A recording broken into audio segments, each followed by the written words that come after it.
Pemirsa, kepolisian menemukan fakta baru atas kasus penganiayaan bocah 14 bulan. Dari hasil prarekonstruksi, ternyata ibu kandung bocah juga ikut menganiaya korban.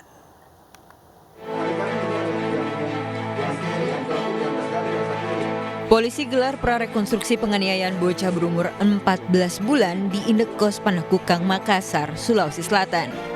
Penyidik menghadirkan pelaku dan ibu korban untuk mencocokkan keterangan keduanya yang selalu berbeda-beda saat dibuat dalam berita acara pemeriksaan.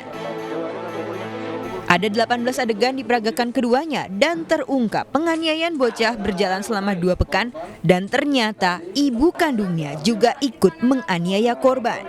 Dari sama kamu ini? Iya, Pak. Bayi beserta ibunya ini tinggal di kamar kos pelaku ini belum terjadi penganiayaan. Nanti setelah berjalan kurang lebih 10 hari sampai 2 pekan.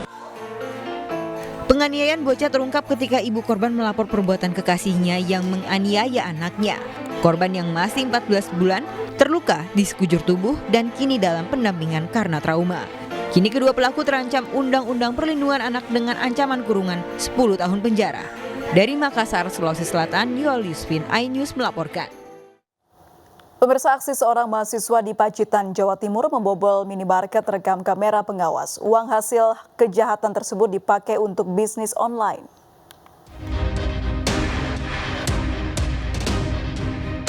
Aksi seorang mahasiswa di Pacitan, Jawa Timur saat mencuri di sebuah minimarket di Kelurahan Ploso terekam kamera pengawas. Pelaku masuk ke dalam minimarket dengan menjebol atap dan mencuri barang dagangan dari dalam gudang.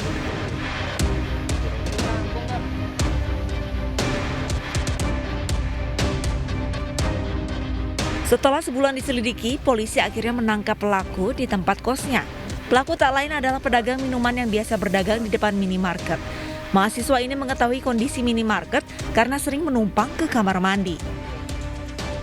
Di depan Alfamart, dia pernah masuk ke dalam, tahu situasi di dalam, karena sering numpang kencing di sana.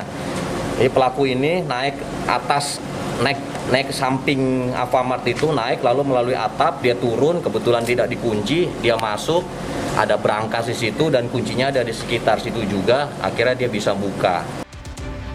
Dari uang 60 juta rupiah yang dicuri, kini hanya tersisa 15 juta rupiah. Pelaku mengaku uang hasil kejahatannya dibelanjakan ponsel, sepeda motor, dan bisnis online. Dari Pacitan, Jawa Timur, Ahmad Subeki, iNews melaporkan. 4 anggota klub Botor Gede Harley Owner Group yang menjadi terdakwa penganiayaan prajurit TNI AD di Kota Bukit Tinggi, Sumatera Barat divonis 8 bulan penjara. Atas vonis tersebut, kuasa hukum masih belum menentukan apakah akan banding atau menerima putusan hakim. Menjatuhkan pidana kepada para terdakwa oleh karena itu dengan pidana penjara masing-masing selama 8 bulan. Majelis Hakim memvonis keempat terdakwa penganiaya anggota TNI Angkatan Darat di Bukit Tinggi dengan hukuman 8 bulan penjara dipotong masa tahanan. Menanggapi vonis ini, kuasa hukum para terdakwa menyatakan pikir-pikir dalam waktu 7 hari sejak vonis dibacakan hakim. Pemeriksaan itu saksi-saksi tidak secara langsung mengetahui proses kejadian. Nah, itu yang kami kurang sependapat dengan pertimbangan hukum tersebut. Jadi tahunya semua itu dari video gitu, itu yang kami tidak sependapat. Karena masih ada tengah waktu pikir-pikir 7 hari. Nah, apakah kami akan banding atau tidak ya dalam 7 hari nanti kita lihat. Sebelumnya, jaksa penuntut umum menuntut para terdakwa 1 tahun penjara karena diduga melanggar pasal 170 ayat 2 ke 1 E, Jungto 351, Jungto 56 serta ditambah pasal 55 KUHP dengan ancaman 7 tahun penjara. Penganiayaan terhadap 2 anggota TNI Angkatan Darat yang bertugas sebagai intelijen Kodim 0304 Agam terjadi di Simpang Tarok, Kelurahan Tarok Dipo, Kota Bukit Tinggi pada Jumat 30 Oktober 2020 sekitar pukul 16.21 waktu Indonesia Barat. Dari Bukit Tinggi, Sumatera Utara, Wahyu Sikumbang, iNews melaporkan. Pemirsa, Mahkamah Agung resmi menolak permohonan kasasi yang diajukan Aulia Kesuma sehingga tetap dihukum mati karena membunuh suami dan anak tiri. Selain Aulia, Giovanni juga dihukum dengan hukuman mati dan 5 orang lainnya dengan hukuman beragam.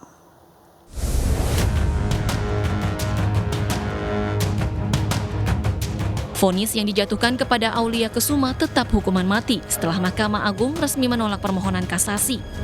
Selain Aulia, tersangka Giovanni juga dihukum dengan hukuman mati. Aulia Kesuma yang menjadi dalang pembunuhan berencana kepada suaminya, Edi Chandra Purnama alias Pupung, dan anaknya Adi Pradana, divonis hukuman mati sesuai tuntutan jaksa penuntut umum. Anak Aulia yaitu Giovanni Kelvin juga dituntut hukuman mati. Pada sidang 15 Juni 2020 lalu, majelis hakim menyatakan perbuatan terdakwa kejam dan sadis karena meracun dan membakar jenazah kedua korban dalam mobil. Dalam aksinya, Aulia dibantu oleh putranya Giovanni serta 2 eksekutor. Sementara pada sidang sebelumnya, 2 eksekutor suruhan Aulia yaitu Kusmawanto alias Agus dan Muhammad Nur Sahid alias Sugeng divonis penjara seumur hidup. Kasus ini bermula saat Aulia terbelit utang 10 miliar rupiah. Untuk membayar utang, Aulia sempat meminta mendiang suaminya menjual rumah, namun permintaan itu ditolak. Aulia pun tega membunuh suami dan anak tirinya. Tim Liputan iNews melaporkan.